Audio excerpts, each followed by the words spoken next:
Bonjour et Shabbat Shalom même, parce qu'aujourd'hui, nous sommes Shabbat, le premier Shabbat du mois de mars ou du mois de Hadar. Oh là là, selon le calendrier hébraïque. Ouais, l'héritage d'Israël est très riche. C'est vraiment passionnant de l'étudier. Et là, je reviens vers toi concernant ta réponse. Donc, alors, je te relis. Bonjour Yannick, comment tu vas? J'espère que tu passes une bonne semaine. Je te prie de m'excuser pour ce retard dans ma réponse. Il n'y a pas de souci, ne t'en fais pas, hein, prends le temps qu'il faut. J'ai bien pris le temps d'écouter ton message vocal, merci, et je te remercie de tes explications concernant Hachem. Aussi, j'ai compris ce que tu me disais concernant les raisons qui poussent à ne pas citer le nom de Dieu. Voilà. J'aimerais t'apporter quelques arguments dans la Bible qui montrent que Dieu veut qu'on prononce son nom. Ah, et même plus, qu'on devienne son ami. Que penses-tu de Actes 2,21 ou de Romains 10,13 où Pierre et Paul citent le prophète Joël 2,32? Le prophète disait « Et tous ceux qui feront appel au nom de Jéhovah seront sauvés. » Alors, au nom de Jéhovah, bon, ça c'est la prononciation à la française, hein. Dieu veut que son nom soit prononcé. Faire appel au nom de Dieu est directement lié au fait d'être sauvé. N'est-ce pas une bonne raison de citer le nom de Dieu? Alors, le nom de Dieu ne sauve personne. Hein, ça ne veut pas dire qu'on cite son nom qu'on va être sauvé. Il faut faire attention. Hein. Ça, c'est de la superstition même. Hein. Donc ça, il faut faire attention. Par contre, oui, il veut qu'on connaisse son nom, mais pas selon ce que toi, tu penses et ce que la pensée occidentale ou la pensée grecque pense. Hein. Connaître son nom, c'est comment il s'appelle, son nom. Hein. Toi, tu t'appelles...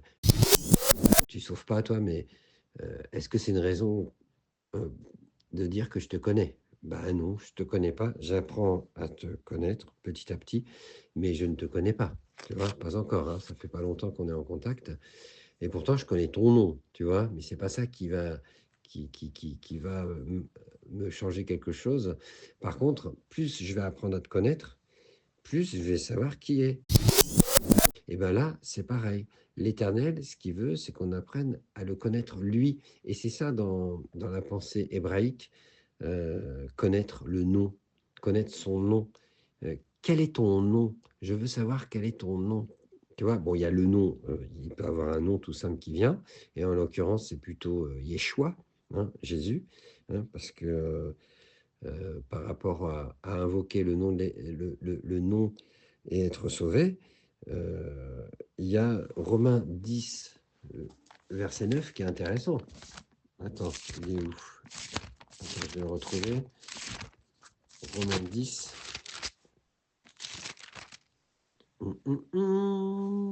Voilà. Alors, car c'est en croyant du cœur qu'on parvient à la justice, et c'est en confessant de la bouche qu'on parvient au salut, selon ce que dit l'Écriture.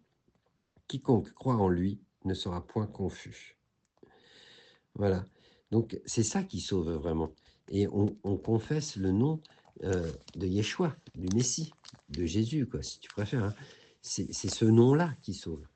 Tu vois. Et pourtant, c'est pas le nom, le tétragramme. Yeshua, c'est pas le tétragramme. Hein. C'est encore différent. Mais, tu vois, on confesse le nom. En fait, le nom, quand on le confesse vraiment, c'est qu'on a compris à quoi il se rattache, en fait. Quand on confesse Yeshua, c'est pas juste dire Yeshua ou Jésus. Hein. Moi, je dis Yeshua. C'est pas qu'on dit Yeshua et on est sauvé. Non, c'est parce qu'on a compris qui est Yeshua.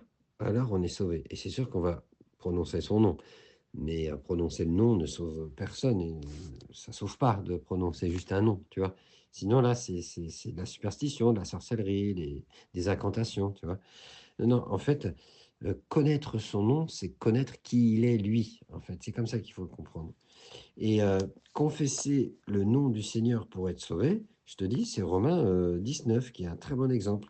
C'est en confessant de sa bouche le Seigneur Yeshua, donc on reconnaît qu'il est Seigneur, qu'il est le Mashiach, qu'il est le Christ, on reconnaît que c'est lui, et on croit dans notre cœur que Dieu l'a ressuscité des morts. Il faut croire qu'il a été crucifié, mort, mis au tombeau 3 jours, étranglé et ressuscité d'entre les morts. Et bien, parce qu'on croit à ça, on est sauvé. On a aussi, nous, la vie éternelle. Si on croit en celui qui est mort et ressuscité pour nous donner la vie éternelle, eh ben, on est sauvé. C'est ça, premièrement. Hein. C'est le message de l'Évangile. Hein. Après, pour rester que au niveau... sans parler de l'Évangile, hein, donc en parlant juste de l'héritage hébraïque sans Yeshua, le juste vit par la foi. Hein, ça, c'est le prophète Joël, si je ne me trompe pas, je te dis de mémoire, oui, qui le dit. Ou Michée, pardon. En tout cas, un des prophètes, le juste vivra par la foi, hein, c'est très connu. Bah, d'ailleurs, je crois que même dans Romains, il le dit. Hein. Enfin bon, là, j'ai pas la référence tout de suite, mais bon, je sais que tu la connais. C'est assez classique, tout ça. Et donc, c'est la foi qui sauve. C'est la foi qui sauve. Et connaître qui il est, lui. C'est ça, connaître son nom. Tu vois, c'est pas juste citer le tétragramme, quand bien même on le cite très bien. Mais voilà, de toute façon, j'ai vu dans tes explications que personne ne sait comment on le cite exactement. Donc, il y a toujours un risque de mal le nommer. Hein. Ça, c'est sûr. Hein. Voilà. Donc, tu vois, c'est dire Jéhovah, c'est pas un garant d'être sauvé ou quoi que ce soit, quoi. Tu vois? Parce que c'est la foi qui sauve, c'est vraiment la foi, quoi. Et la foi, c'est connaître son nom, mais selon la pensée hébraïque et non selon la pensée romaine, grecque, gréco-romaine, c'est-à-dire juste connaître le nom, quoi. Non, non, non, c'est connaître qui il est, c'est ça en fait. Alors je continue, qu'est-ce que tu me dis d'autre? As-tu pensé également au nombre de fois où le nom de Dieu est cité dans les Écritures? Plus de 7000 fois. C'est fou, hein? Et là, je pense que tu parles du tétragramme. Oui, bien sûr. Oui, ouais. HM. C'est une sécurité. Ouais, le tétragramme, donc HM, est cité plus de 7000 fois. Et puis je trouve que HM, c'est bien pour parler du nom. Le nom, pour parler du nom, c'est bien. C'est bien, c'est bien. Tu me cites le psaume 83, 18, que tous sachent que toi, dont le nom est Yod, He, Vav, He, et non pas Jéhovah. Si tu veux vraiment le prononcer le plus fidèlement, moi, je te conseille de épeler, et là, tu ne te trompes pas, mais tu prends un risque parce que c'est les 4 lettres saintes prononcées comme ça, dans cet ordre-là. Tu évoques vraiment une sainteté. Mais voilà, si tu veux être fidèle au tétragramme, dis Yod, He, Vav, He. Voilà. Mais même ça, déjà, là, hein, je te le dis dans le cadre d'une discussion, d'une étude, on étudie un peu ensemble, mais sinon, je préfère dire Hachem, hein, je te le dis, hein, franchement, et on sait très bien de quoi on parle quand on est informé sur ce que veut dire Hachem. Donc, il n'y a pas de problème. Voilà, parce que Jéhovah, bah, c'est une invention française. Hein. Voilà. Donc, moi, je préfère dire, pour lire le psaume 83, 18, je vais le lire comme ça, que tous sachent que toi, dont le nom est Hachem, tu es toi, toi seul, le Très-Haut sur toute la terre. Amen. Ce psaume nous montre que Dieu veut que son nom soit connu par les gens. Ouais, ouais, son nom, c'est-à-dire qui il est. Hein, non pas le... Dieu, il veut pas que son tétragramme soit connu. Il veut que, surtout que on le connaisse, lui, qui il est, et son fils unique, Yeshua. Et ça passe par l'évangile, la conviction de péché, de justice et de jugement, la repentance, la demande de pardon et la marche dans la sanctification. Et alors, on apprend à connaître qui il est, lui. Tu vois, c'est ça en fait, hein. Même que tu l'appelles Jéhovah si tu veux, hein, que tu l'appelles Jéhovah ou Hachem ou autre, c'est vraiment connaître son nom, c'est connaître qui il est. Vraiment, j'insiste, hein, parce que c'est ça, quoi. Et quelle que soit la manière dont tu l'appelles, hein, même si tu gardes Jéhovah, hein, si tu veux, hein, garde Jéhovah, hein, après tout. Voilà. Euh, voilà, alors si. Voilà, donc voilà. Non, je te dis ça parce que là, tu me dis, s'il n'est pas prononcé, comment des personnes sincères pourront-elles apprendre à le connaître et être sauvées? Bah, les personnes sincères, elles vont étudier la parole de Dieu. Et quand elles tomberont sur le tétragramme, elles sauront que c'est le nom qui est 3 fois saint. Et surtout, c'est le nom de miséricorde. Oui, parce qu'en fait, le tétragramme... Pardon, j'ai été coupé, il y avait un coup de fil, donc je reprends. Oui, je disais, le tétragramme, en fait, c'est l'attribut de miséricorde, hein. Je te dis ça par rapport aux commentaires des sages d'Israël et aussi selon les contextes, hein. On pourra revoir ça si ça t'intéresse. Euh, donc, invoquer le nom de l'Éternel, en fait, c'est surtout invoquer sa miséricorde. En fait, faut le comprendre comme ça. Voilà ce que je peux te dire pour l'instant. Est-ce que j'ai répondu à tout? Peut-être pas, mais dis-moi si c'est cohérent pour toi déjà.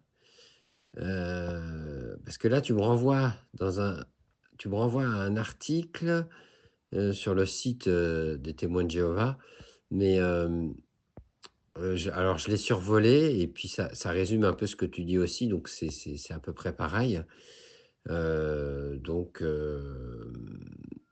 voilà, attends, je vais te répondre quand même à quelque chose. Là, je vois. Alors attends, concernant le commandement, voilà, de Exode 27. Le verset demande: tu ne dois pas utiliser le nom de Jéhovah ou de l'Éternel, hein. Je préfère même dire l'Éternel pour rester à la française, ton Dieu de manière indigne, car Jéhovah, donc l'Éternel, ne laissera pas impuni celui qui utilisera son nom de manière indigne. Et toi, tu m'expliques que utiliser le nom de Dieu en vain ou de manière indigne, ce n'est pas ne pas utiliser son nom, c'est en faire un mauvais usage. Oui, tout à fait, tout à fait. L'utiliser de manière inconvenante. Alors je dirais plutôt, ce n'est pas seulement utiliser son nom, c'est aussi en faire un mauvais usage. C'est une autre interprétation. Il y a plusieurs interprétations, tu sais, qui se complètent. Donc ce que tu dis est tout à fait vrai, mais aussi, on peut prendre un risque à mal prononcer son nom, tout simplement, parce que nous abordons le nom saint, 3 fois saint. Donc, qui sommes-nous pour juger de la sainteté de l'Éternel? Et donc, c'est une sécurité, en fait. Moi, je pense qu'il faut respecter ceux qui mettent des barrières de sécurité pour ne pas chuter. Et dire Hachem au lieu de oser mal prononcer le tétragramme, moi, je trouve que c'est respectueux. Mais voilà, encore une fois, tu fais comme tu veux, on partage, hein, voilà. Alors, peut-on considérer comme indigne ou en vain le fait de prononcer le nom de Dieu lorsqu'on aide quelqu'un à le connaître ou lorsqu'on s'adresse à son Père céleste dans la prière? Alors, oui, on peut. on- En fait, le problème, c'est que si on commence à ne donner qu'un seul nom à Dieu, comme Jéhovah par exemple, et pas d'autres, en fait, on est en train de le mettre en boîte. Tu vois, parce que justement, il est l'Éternel. L'Éternel, ça veut dire ce que ça veut dire. Ça veut dire qu'on ne peut pas l'enfermer dans une boîte, on ne peut pas le contenir que dans un nom. Et c'est pour ça que son nom, en fait, son attribut de miséricorde, le tétragramme, il l'a laissé mystérieusement imprononçable, parce que justement, il ne veut pas qu'on renferme le tétragramme dans une seule prononciation. Voilà, donc voilà, se cantonner à Jéhovah, c'est un piège. Comme celui qui va se cantonner à je sais pas moi, un autre nom, hein, mais qu'il ne prononce que ce nom, parce qu'il pense que c'est le nom, alors il est dans un autre piège. Donc, ce qu'il faut, c'est nommer l'Éternel en fonction de son action. Et c'est pour ça qu'il a multiples noms. Hein. On voit bien qu'il a multiples noms en fonction de comment il agit. Et c'est comme ça qu'il vaut mieux le nommer, en fonction de comment il agit. Et donc, si tu veux nommer Jéhovah, eh ben, quand tu nommes Jéhovah, eh ben, donc c'est le tétragramme, donc tu sais que tu évoques la miséricorde d'Hachem.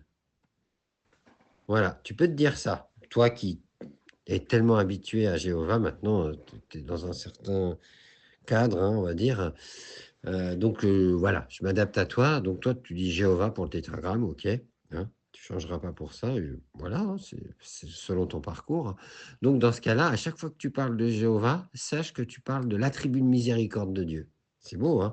Par contre, quand il y aura des moments où tu parleras des jugements de l'Éternel, hein, quand on voit qu'il frappe, et ben là, tu peux plutôt dire Elohim. Parce que ça, c'est plutôt le jugement, Elohim. Tu vois? Et selon le, le sujet, et selon l'action de l'Éternel, tu sauras comment le nommer. Voilà. Je pense que c'est ça qu'il faut faire. Comme ça, on n'enferme pas l'Éternel dans une boîte en disant que c'est Jéhovah et pas d'autre nom, parce que ça, c'est pas sain, c'est pas sain en fait, puisque on voit bien que il a plein de noms différents, hein, c'est pas pour rien, c'est pour justement nous montrer que il est insaisissable, l'Éternel, tu vois. Et puis sache que plus tu le connais, moins tu le connais, hein, aussi. Hein. Donc ça, il faut avoir cette humilité de comprendre que bah, il est insaisissable en fait, hein, et tout ce qu'on peut comprendre de lui, ce ne sont que des bribes. On tâtonne, tout simplement, tu vois. On apprend à le connaître, oui, mais on connaît tellement rien de lui par rapport à ce qu'il est.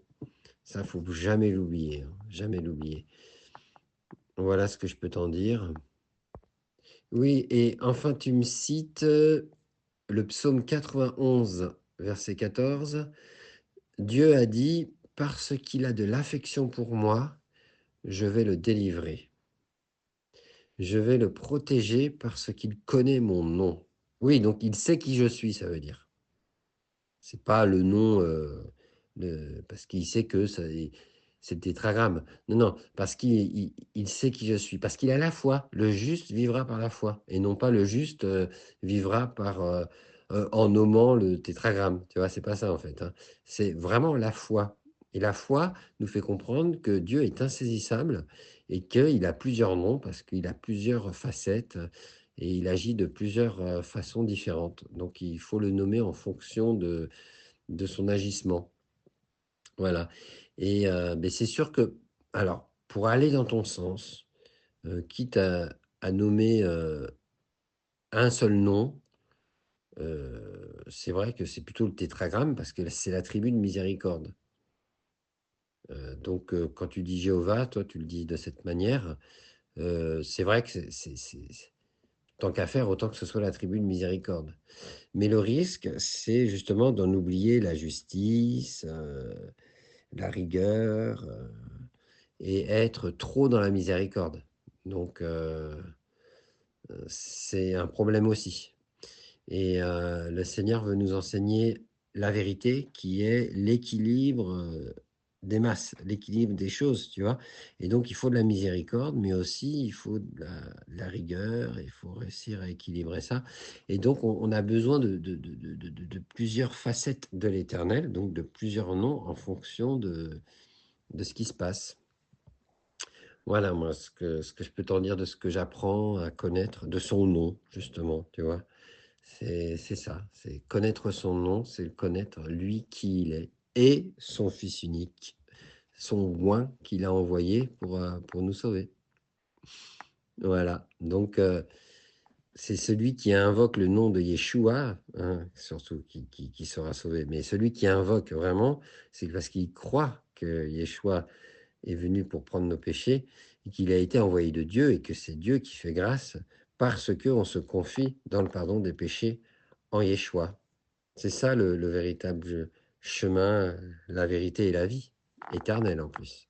Voilà ce que je peux t'en dire. Eh bien, au plaisir, hein, on continue à partager, hein, c'est avec plaisir. À bientôt. Sois béni, à bientôt.